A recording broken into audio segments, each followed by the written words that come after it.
I have been busy. More specifically, I've been doing a whole bunch of terrain work outside of video, and the majority of this one side is pretty much completed. I obviously have a lot more to do still, but it is definitely progress. Also, don't worry too much about where I got the dirt from.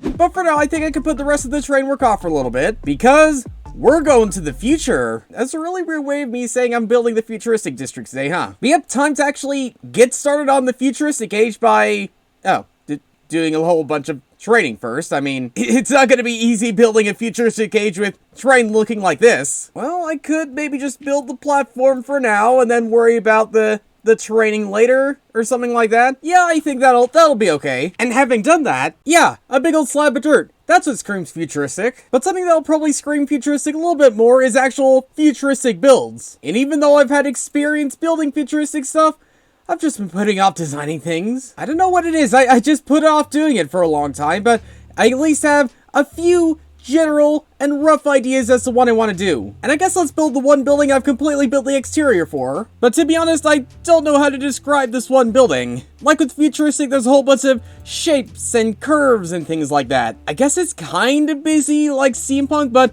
way more clean, way more... You know what I'm talking about. You know what I'm talking about. Like, I need to describe what a futuristic building would be like. Like, you've probably seen one or two here and there around the place. Some building later, one side has a curve, the other side has a flat face. That's how I could describe it, right? You get those two vague shapes to form some form of futuristic building. That's how it works. And if it doesn't, then I'm sure I'll be able to fill in the gaps here and there. Because this side is going to be almost completely made out of glass. One, because I think it'll look cool. But two, because you get this pretty decent looking view over the surrounding. Lovely water, lovely terrain, lovely abandoned village, you know.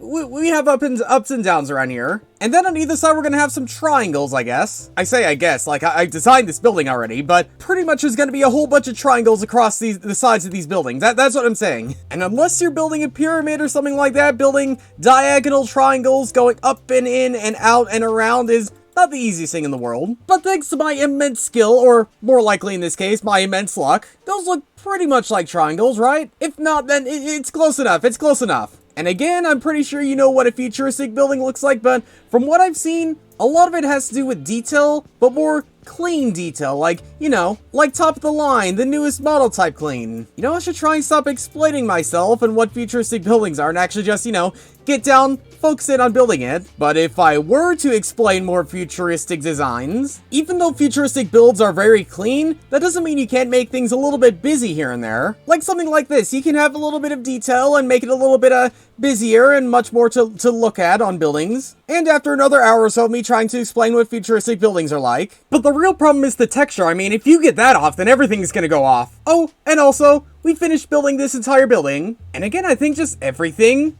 works out pretty well. You can kind of see where I was talking about the dome shape at the front and then more the squarey shape on this one side. And also, I just decided to add in a balcony for some reason. Which, if you actually want to see, we could actually go to the second floor and actually see it.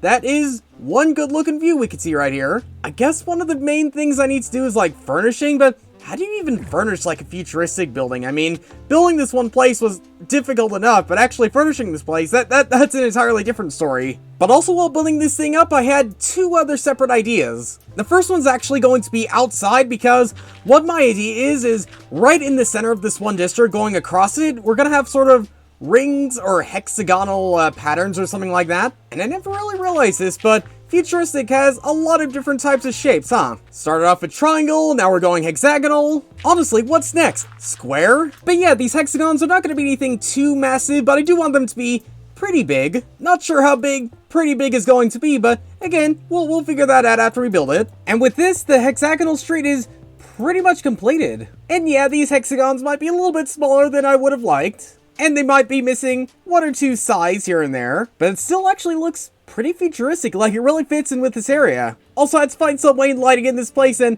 I think something like this with the end rods underneath the glass, I think it works here. I think it works. But to be honest, before I work any more on the surface, I kind of want to do more designing on more buildings in a creative world, so might put the surface bit off for just a little bit, or in video terms, until the next episode, because there's actually another thing I actually want to do for this one age. Also, rip Guapo, the futuristic age obviously is supposed to mimic like sort of cityscapes and everything like that, similar to what we've been doing with pretty much every other type of age around this one base. But also underneath, I kind of want to have a pretty big, I guess, laboratory or something like that, with quite a number of actually uses down here. And I think for now, unless I could think of anything else, I'm just going to do a stairway leading into it. Or wait, better idea.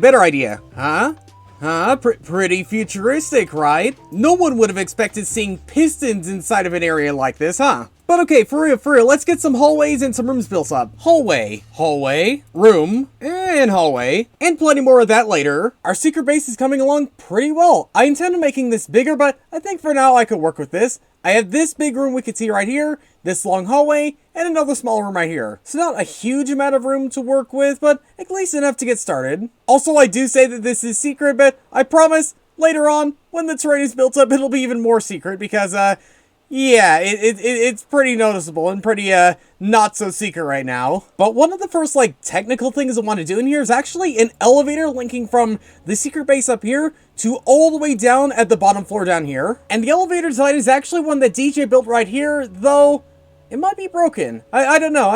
We could test it out. We could see, and yeah, it looks broken. But my intent is to build the design, but a little less broken, hopefully. I'll leave a link in the description to the tutorial of this elevator, and if I forget, just scream at me down below in the comments for it. But honestly, from the looks of things, this elevator actually isn't too complicated. Well, I mean, this is still a flying machine, like, it's still relatively complicated, but it's at least easy enough for anyone to build up. And it's literally so easy that I got it built up in literally no time at all. The one thing I didn't add was the button where you could actually push it from, like, up there and call the elevator, but apart from that, everything is pretty much working, because if I push this button, then wait for it, and there we go. We are on our way up.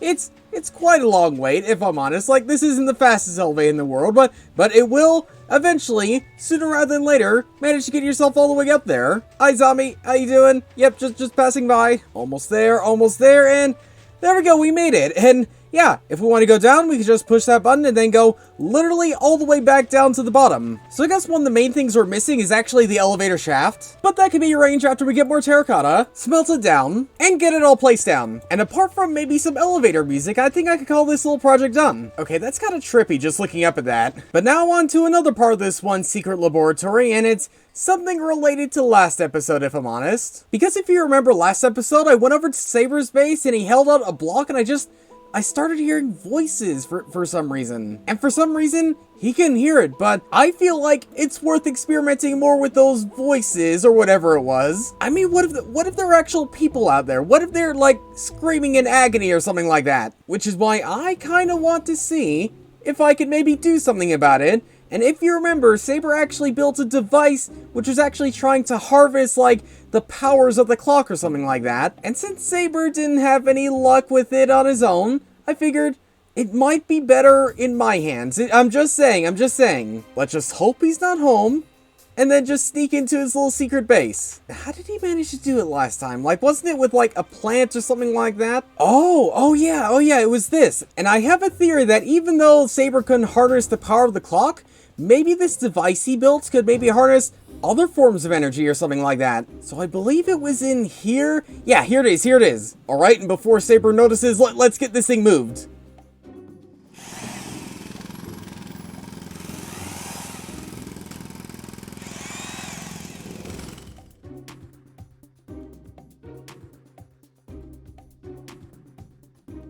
All right, I think after carefully moving this over, everything is pretty much set up as it was before. We have these two beams that harness it, we have the loading screen we can see on the floor, and we have this lever which, when we pull down, then it will actually begin harvesting things, but as is right now, it's not harvesting anything because there's one thing I forgot, and that's actually a place for you could actually, harness things, or actually, hook up things to harness. But that'll come when I eventually find something I can harvest, which I think will benefit those people I hear. And it doesn't matter what I find, it doesn't matter how I find it, just so long as it's something I can find to harvest to actually help those people. But before I even have an opportunity to do that, apparently Puff is in need to actually meet up with me. And considering he is the mayor of the town, that does get me a little bit worried. But okay, let's pretend everything's fine and go meet up with him. What?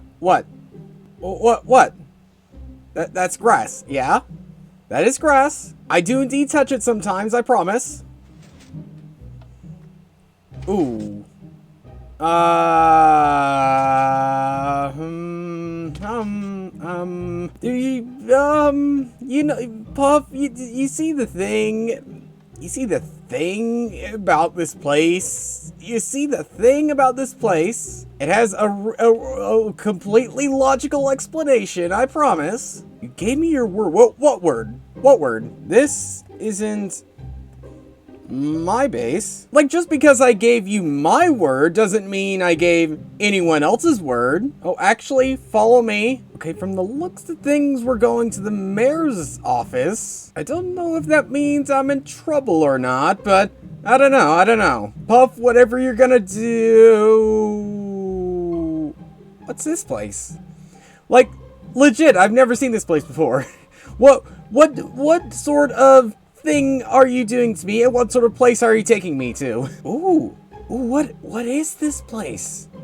This is, I like it. It looks like, it honestly looks like what I'm doing. What the, Puff, explain yourself, mister, because I don't know what I'm supposed to be looking at, but I'm a little bit concerned. This is what's going to happen if this doesn't stop. Oh, wait a minute. Okay, on Discord, Puff was talking about how he was building up and starting an old hobby. Is this a missile or a nuke? Puff, are my eyes not deceiving me? Okay, it is a nuke. A strong one. Ow, sort of those doors. But honestly, like the Chessboat Bros, it's been in and out for the past couple of months. So yeah, I suggest that you convince them to stop. I'll have to bring it up to them. Like, what next time we meet up with everyone, I'll have to bring it up to them. But you are concerning me, Puff. Like, not gonna lie, it's a little bit concerning. But you know, after thinking for a while, I don't necessarily think Puff has the legal authority to do something like that. He thinks he can walk around shutting down any organization he doesn't like just to benefit his own well-being. And here I am, trying to go out of my way, trying to save people I don't even know, and he's just adding another problem on top of that. But before Cosmic leads into a nuclear war, I should probably end the video here. Thanks for watching, and I'll see you all later. Oh, he thinks he could do this to me. He thinks he could put another thing on me. Puff, you have no idea what hoops I'm willing to go through. You have no idea what I'm willing to do.